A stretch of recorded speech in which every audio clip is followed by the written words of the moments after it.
Hey, what's a big what if question that many wrestling fans still question to this very day and wonder what could have been? No, not ECW surviving. No, not WCW surviving. To make sure this is a successful video, I'm talking about the success of Muhammad Hassan, also known as Mark Mangus, I think, professional wrestler who retired back in 2005 due to a controversial terrorist segment. Well, considered terrorist segment by everybody else. Also, just a forewarning, I might be a little bit more harsher towards the fans, and I might go into controversial, sensitive subjects since this wrestler is very controversial because of management, because of not management for the first time ever, but because of the network and current events that happened at the time. Mark Capone, I believe, um, was a professional wrestler who was in his early mid 20s, and he joined the WWE. He was signed to. He was born in Syracuse, New York, and he's an Italian American. Just for those who don't know, and just to emphasize on this, he graduated from North Syracuse High School in 1998. He enrolled in SUNY Buffalo, studying for a degree in history. In 2002, he left university to pursue a career in professional wrestling. He joined a Louisville, Kentucky-based promotion, Ohio Valley Wrestling. He debuted this in the same year under the ring name Mark Mangus. On August 13th, not much is really known in between 2002 to August 13th, 2003, but on August 13th, 2003, Capone defeated Johnny Jeter to win the OVW Heavyweight Championship of the World, as I like to just call it that. The title was vacated on December 10th of that same year when he was pinned by both Jeter and Nick Dinsmore in a triple threat match. Now, it's only been less than a year or so into his debut and his wrestling career, and the WWE came in and says, we want you to... WWE came in, approached OVW seeking a wrestler to portray an Arab American character. Despite being ethnically 100% Italian, I'm still waiting for people to realize something. Capone was offered the opportunity by OVW booker Jim Cornette. And this would tragically mark the beginning of a rise and quick fall of Muhammad Hassan. He made his television debut on Raw as Muhammad Hassan on December 13, 2004 in an in-ring segment with Mick Foley. After wrestling a series of dark matches on house shows for about 2 months, he also wrestled a dark match against the popular Sergeant Slaughter at Taboo Tuesday 2004 pay-per-view. His introductory video and gimmick featured him and his manager Davaria introducing themselves. He described himself as an Arab American wrestler wanting relief from the increased prejudice and stereotypes created by the 9/11 attacks. May those tragic 3,000 victims rest in peace. As he enters professional wrestling, he then concluded with a controversial extension of hands and praise to Allah, since he's playing a Muslim character. He stopped praising Allah vocally due to complaints by Muslim Americans. Well, yeah, I can understand that. But he still extended his hands during ring entrance. His speech is followed by a Persian translation of his speech by Davaria. Hassan's gimmick also involved him interrupting promos by other wrestlers with his theme music and approaching the ring to cut promos of his own, typically complaining about being held back due to anti-Arab prejudice. Making his entrance into the WWE, he berated the way the media had criticized Arab Americans after the September 11th World Trade Center attacks. As an example, he focused his anger on Raw announcers Jerry the King Lawler and Jim Ross.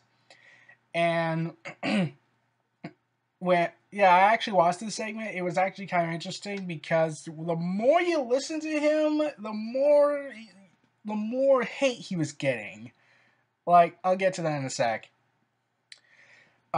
He and Daivari faced the two announcers in an in-ring debut match on January 3rd, 2005 episode of Raw. He then defeated Lawler in his debut match at the New Year's Revolution pay-per-view. In the course of his undefeated streak, Hassan defeated wrestlers such as, and some of them were legends or future Hall of Famers, and one was a controversial man, the Hurricane, Sergeant Slaughter, Chris Jericho, and he who must not be named in wrestling, Chris Benoit. Hassan was doing so good as a heel and getting so much heat that in the Royal Rumble match, Hassan entered at number 13, and everyone who was in the ring at the time, Booker T, Chris Benoit, Chris Jericho, Edge, Eddie Guerrero, Luther Reigns, Rey Mysterio, and Shelton Benjamin, immediately ganged up on Hassan and eliminated him. And then he beat up Scotty 2 Hotty after he was eliminated. Notably, Edge and Luther Reigns, yeah, cue Roman Reigns joke probably, were also heels at the time. So Edge was one of the big heels at the time, especially with the rising Matt Hardy stuff about to blow. And and Booker T, well, let's see, I don't recall who was heel and who wasn't. Like, Chris Jericho was a tween at best, since he was both loved by the fans yet hated at the same time. Eddie Guerrero, I think he was still heated at the time. And I saw the angle, like he gets attacked and they go ahead and gang up on him and they act like a faction. They actually coincide and cheer for Rey Mysterio doing the 619. And that would be his only Royal Rumble debut. And at WrestleMania 21 on April 3rd, 2005, Hassan and Daivari were featured in a segment with Hulk Hogan that saw Hogan coming to the rescue of wrestler Eugene, who was being attacked by the two Middle Eastern performers. I don't know about Daivari, but I know Muhammad Hassan. The next night on Raw, Hassan and Daivari came out to confront an Assault fan favorite Shawn Michaels. The following week, Michaels approached general manager Eric Bischoff demanding a handicap match with Hassan and Daivari. Bischoff refused, but did tell Michaels to find a partner and he would grant a match. Michaels then made a plea for Hulk Hogan to come back and team with him. On April 18th episode of Raw, Hassan again led an attack on Michaels until Hogan appeared to save Michaels and accept the offer. Something which, when in SummerSlam 2005 came around, they never mentioned that ever again for a very, very, very specific reason. And boy, I'll get into that. At Backlash of May 1st of 2005, Hassan and Daivari lost to Hogan and Michaels, with Daivari being pinned. Hassan would blame and attack Daivari for the loss the next night on Raw. On May 30th episode of Raw, Hassan would face then World Heavyweight Champion Batista and won by disqualification. However, he and Daivari were beaten by Batista after the match. Next week on Raw, Hassan was granted a 2-on-1 match with Daivari for the Intercontinental Championship against then-champion Shelton Benjamin, after threatening general manager Eric Bischoff with a lawsuit for Batista's actions. Yeah, that basically would... I'm pretty sure a lot of wrestlers can go and, quote, do a storyline where they can be saying that the wrestler acted unprofessionally and attacked him. But we have to ignore the lawsuit on that, logic on that. After Hassan initially appeared to pin Benjamin and won the title, the referee realized Benjamin was on the ropes and reversed his decision. Benjamin eventually pinned Daivari to retain the Intercontinental Championship. On June 20th, 2005, Hassan and Daivari interrupted a promo by then WWE Champion John Cena to complain about how Hassan was screwed out of the Intercontinental Championship. Bischoff took the opportunity to punish Cena by booking him against Hassan in a WWE Championship match, in which Hassan's losing streak in title matches continued as Cena, unfortunately, dominated him in a 2-minute squash match, pinning him cleanly and thus ending his unpinned streak. On June 23rd episode of SmackDown, it was revealed that Hassan and Daivari were drafted to SmackDown in the 2005 draft lottery. Hassan won his first SmackDown match by defeating The Big Show with the help of Big Show's rival Matt Morgan. The following week, on June 30th, Hassan was involved in a confrontation with The Undertaker. And this would mark the beginning of the end. Now, in what was considered one of the most controversial moments in WWE, on an episode of SmackDown taped on July 4th, 2005, SmackDown General Manager Theodore Long put Hassan in a match against The Undertaker at the Great American Bash. Daivari was then placed in a match that night against The Undertaker. And Hassan talked to him backstage saying he understands his role and what he's planning to do. And after Daivari was easily defeated, Hassan began to pray on the ramp, summoning 5 masked men dressed in black shirts and ski masks and camo pants, armed with clubs and a piano wire. They beat and choked the Undertaker out, and Hassan put him in a camel clutch. Afterwards, the masked men lifted Davaria above their heads and carried him away. 3 days later, now, think about this. The tapings happened on July 4th. Okay? The footage would air 2 days later. And considering, well, okay, yeah. The following day, the London bombings happened on July 7th. The footage aired unedited on UPN in the US and on the Score in Canada, with an advisory warning shown several times during the broadcast. It was removed from Australian and European show broadcast, including the United Kingdom. And this segment was very, very attracted to national attention to in the New York Post, TV Guide, Variety, and other major media outlets. In response to the criticism, UPN decided it would monitor the storyline closely and that it did not want Hassan on its network that week. Hassan later delivered a promo to the live crowd on the July 14th episode of SmackDown, but when UPN announced that the segment would be edited, they decided to host the video on the segment on its official website.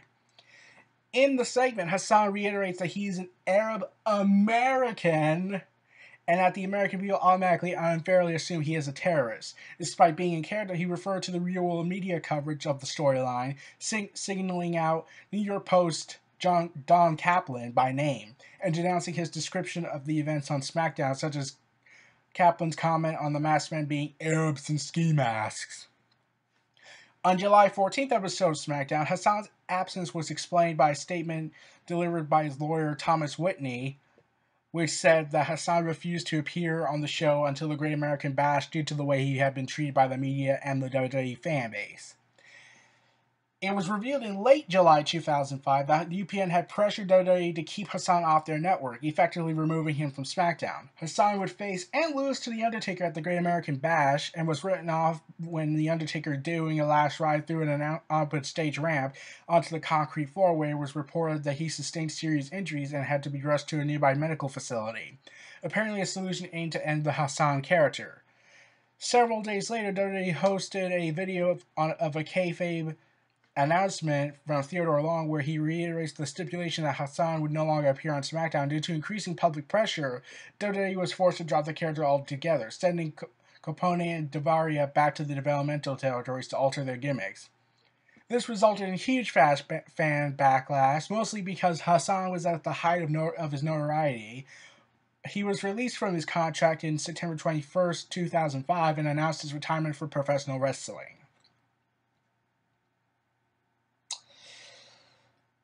Okay. Now this is the part where I get extremely harsh and basically bash the fan base.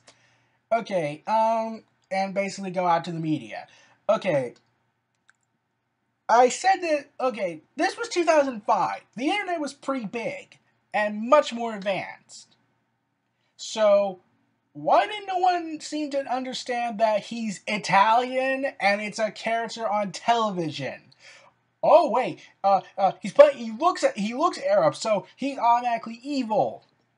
And here's the thing, WWE pushed him as a quote heel, but every time when he spoke on the mic, I kind of sided with him because, yeah, America is supposed to be the land of opportunity for all people, of all men and women. Yet there's this racist, prejudiced, bigoted, stereotypical ideology going on, especially after what happened in 2001. And the distrust towards Muslims grew to an all-time high. And, okay, every time, and he didn't just say, I'm an Arab, so that means I'm automatically a terrorist to you guys. No, he said he's Arab American, but every time I saw the promos, the fans were chanting, USA! USA! And I'm thinking like, okay, okay, I'm just gonna ask, are all you being fucking stupid right now? Like, come on, I'm giving you guys credit here. The media and the fan, and a lot of fans at times can be pretty stupid, but not this stupid. Like, they know what's real and what isn't, and they should know that this whole stuff that went down wasn't real, except for the publicity crisis that was going on. And then Hassan had said in an interview after his retirement in 2016, for the first time ever, he was told that WWE was going to assist him. They were going to fight this. They were going to defend him. Like, we're on your side, man. You did nothing wrong. It was just bad timing. The terrorist attacks, they were just bad timing overall. We're going to fight this. We're going to defend you. But then the situation, and WWE didn't really stab him in the back for that. They more like said, okay, we looked at the situation. Even if we fought this, we already have an issue. And I think, and this is just a guess, I think at the time they were still dealing with the Ultimate Warrior lawsuit when the whole self-destruction of the Ultimate Warrior DVD happened, so they already spent exorbitant sums on the lawsuit going on, and they would have to deal with a lawsuit with UPN, probably, if this got out of control. So then, like, it got crazier and crazier, and they were going to go with this terrorist storyline where he basically calls out everybody for being idiotic madmen, including the media. And Don Kaplan, oh boy, I can't believe they brought up Don Kaplan by his name from New York Post. And yeah, to me, Hassan is a character that was, in my opinion, ahead of its time, yet also at a specific, but also stuck in this time bubble. But also ahead of his time because he wasn't really doing bad things. He was more like trying to say, I'm an American. I was born and raised in the United States. And he has no allegiance to terrorist groups. I won't say them by name.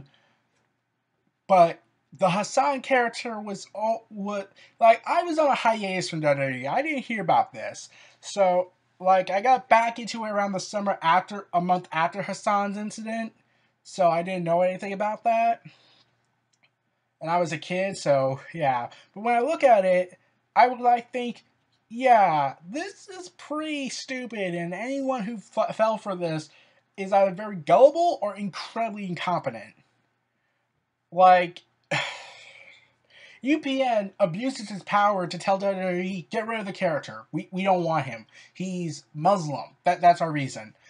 And you could make the argument, oh, okay, maybe it's because they were pressured by media outlets. But really, everyone points that UPN might have had a racist agenda. And, yeah. And when he said that he's ashamed of his country, I was like, yeah, if I was in your position, I probably would say the same thing.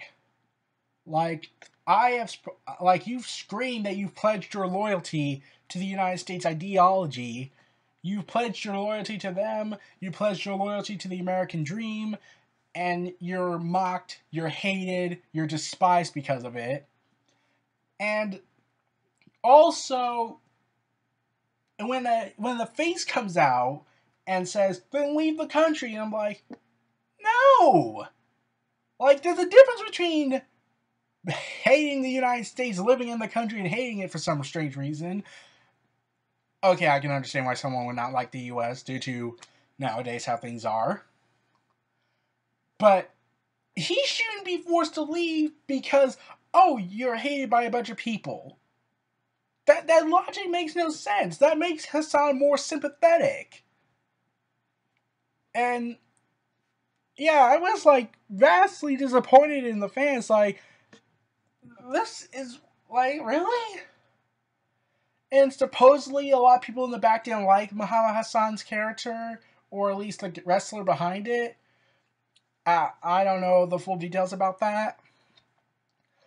But in subsequent years after his retirement for professional wrestling, and I must reiterate he was only 23 to 25 years old, in subsequent years afterwards, it was revealed Hassan was going to defeat The Undertaker at Great American Bash. He was going to get a major push. He was eventually going to win the World Heavyweight Championship from Batista at SummerSlam, in turn, which would have made him the youngest world heavyweight champion in WWE history and overall, breaking Randy Orton's achievement.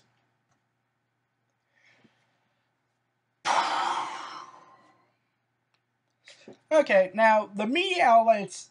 Okay, I could make the argument that maybe they overreacted, but I can also make the argument that maybe they were having a racist agenda at the time, and with everything all tense and angry and frustrated with how the world was operating at the time.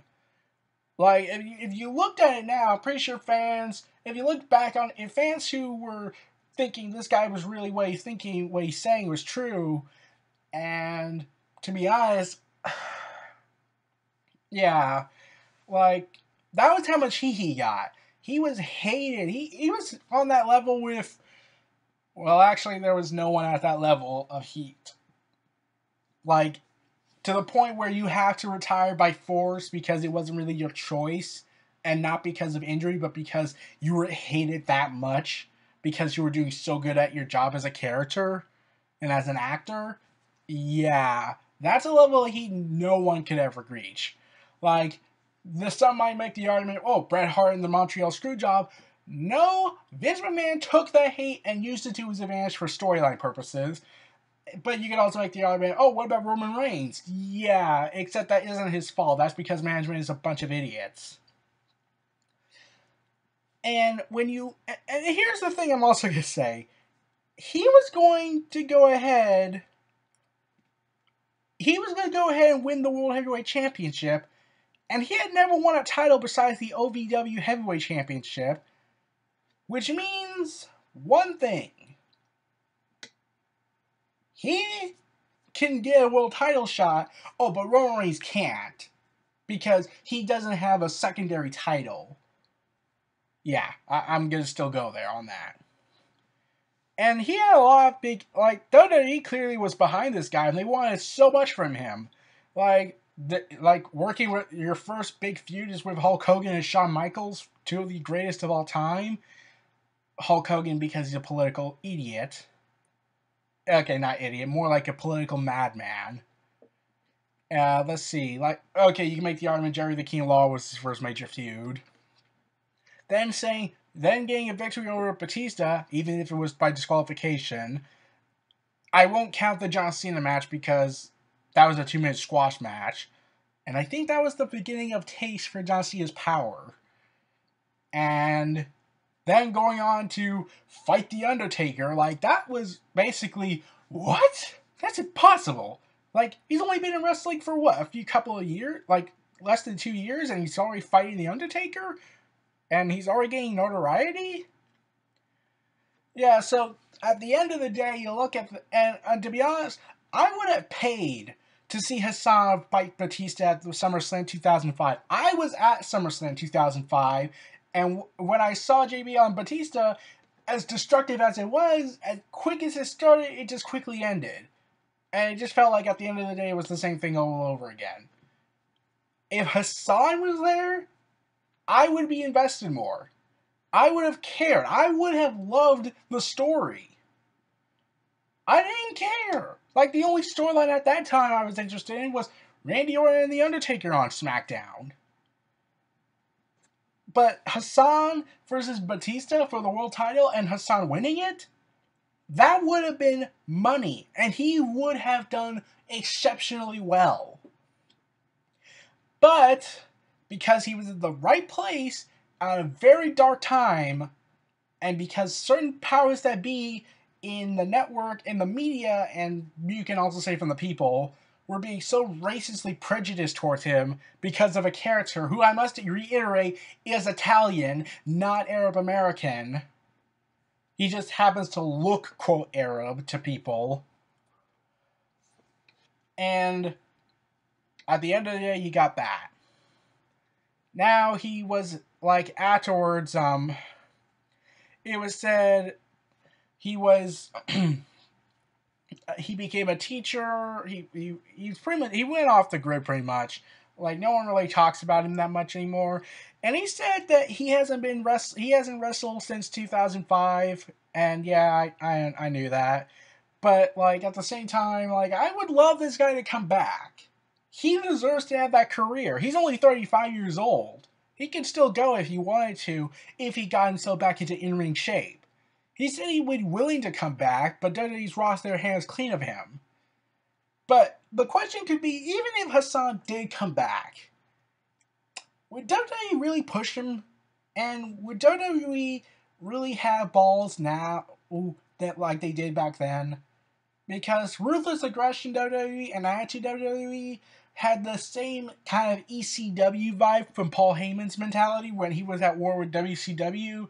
When in one of his speeches, Paul Heyman said in the documentary that it showed, say, "F you, you're wrong. F us, we're right." That's the best description to WWE back then, until all this PG political correctness came in. So, yeah, Hassan is probably one of the biggest what if questions. I firmly like to believe that in some alternate dimension somewhere, he had a successful career. He was in the Hall of Fame for his talent. He was so good at the mic. He could draw heat from the crowd. He could make the heels hate him too. So basically, he was on his own with Dabaria. And to be honest, I would have loved to see what would have been. So those are my thoughts on the Muhammad Hassan character, and this was Neo Reality Entertainment. Feel free to like, comment, subscribe, and donate. Stay tuned for more.